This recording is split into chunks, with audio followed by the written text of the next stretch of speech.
بسم اللہ الرحمن الرحیم۔ السلام علیکم ناظرین۔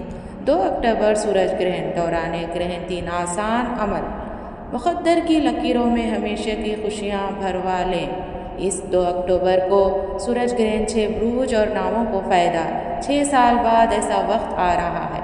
سورج گرہن کے اعمال حرف ثوامت کا عمل۔ سورج گرہن کے اس عمل سے پیسہ، مال و دولت اکٹھا کر لیں۔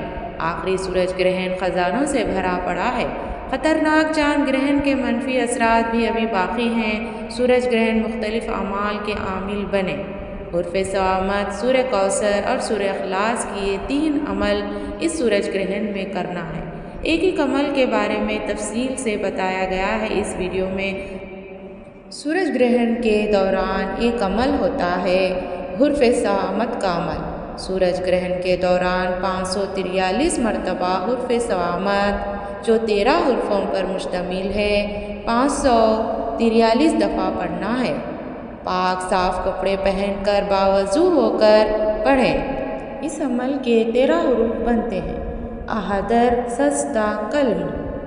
احدر سستا کلم میں الف، ہا، دا، را، سین، صاد، طا، عین، قاف، لام، میم، واو، ہاں۔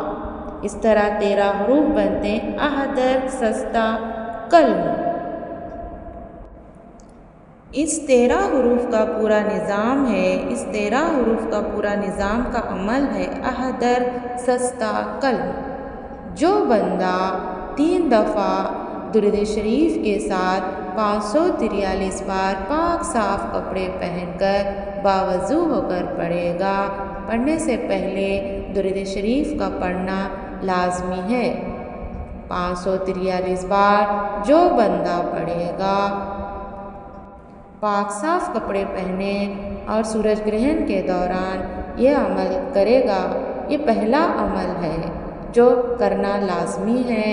ہر جگہ پر سورج گرہن کہیں نظر آئے گا، کہیں نظر نہیں آئے گا، پر لازمی کرنا ہے اس دوران۔ حرف ثوامت صدیوں سے 13 مقاصد کے لیے آزمودہ عمل ہے۔ نشہ چھڑوانا ہو، شراب چھڑوانی ہو، جوا چھڑوانا ہو، عادت بد، کسی کی علت ذلت سے چھٹکارا، گناہ چھڑکانا ہو، عورت کا نامناسب تعلق ہو، جادو ختم کر، شوہر کے نامناسب تعلقات کو ختم کرنا ہے، بدکاری کو ختم کرنا ہے، بندشیں کھلوانی ہیں، جس طرح کھلوانی ہیں جس کو ہر چیز کو گرہن لگا ہوا ہے، اسی لیے سورج گرہن کے دن ان سب چیزوں کا گرہن کو چھڑوانا ہے۔ اس طرح کرنا ہے اور اس کا ہدیہ 43 روپے صدقہ خیرات یا کسی کو دینا ہے۔ سورج گرہن کے اعمال کا دوسرا عمل، تالے والا عمل۔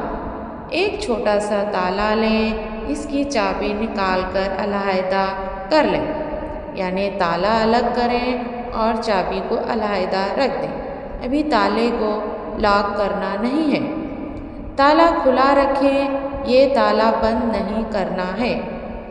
تالے کو ہاتھ میں رکھ کر اول و آخر درود شریف کے ساتھ، کون سا بھی درود شریف آپ کو آسان لگے وہ پڑھیں۔ اس کے بعد اس تالے کے اوپر 7 مرتبہ سورہ کوثر ما تسمیہ پڑھیں۔ صرف 7 مرتبہ سورہ کوثر پڑھنا ہے۔ زندگی میں تالا، رزق کو تالا، نصیب کا تالا، بخت کا تالا، رشتوں کا تالا، مقدر کا تالا، اولاد کا تالا، گھریلو بندشوں کا تالا، کاروبار کا تالا، زندگی کے دوران پریشانیوں کا تالا، کامیابی کو تالا، آپ کی زندگی میں کسی بھی طرح کی کسی بھی پریشانی، بیماریوں کا تالا، ہر جو بھی پریشانی ہے آپ کو زندگی میں جو تالا لگا ہوا ہے، اس وظیفے سے آپ کے زندگی کا ہر تالا کھل جائے گا، گرہن جو لگا ہوا ہے گرہن ہٹ جائے گا۔ اس عمل کو کرنے کا طریقہ سنیے۔ پہلے ایک مرتبہ انا اعطیناک الکوثر فصلی لربک وانحر انا شانئک ھو الابتر۔ جب انا شانئک ھو الابتر آتا ہے تو انا شانئک ھو الابتر کو ایک تسبیح 100 مرتبہ پڑھنا ہے۔ اس ترتیب سے سورہ کوثر کو 7 مرتبہ پڑھنا ہے۔ اِنَّا شَانِئَکَ کا هُوَ الْأَبْتَرُ جب بھی آئے گا اس طرح وہ 700 مرتبہ پڑھی جائے گی۔ 7 مرتبہ سورہ کوثر اِنَّا شَانِئَکَ کا هُوَ الْأَبْتَرُ جو آیت ہے اس آیت کو 100 مرتبہ دہرانا ہے، 100 مرتبہ ایک تسبیح پڑھنا ہے، اس کے بعد سورہ کو مکمل کرنا ہے، پھر سے دوبارہ سورہ شروع کرنا ہے، اِنَّا شَانِئَکَ کا هُوَ الْأَبْتَرُ پھر ایک تسبیح 100 دانے پھر سے پڑھنا ہے۔ اسی طرح 700 مرتبہ اس آیت کو دہرانا ہے اور 7 مرتبہ سورہ کوثر کو پڑھنا ہے۔ اس کھلے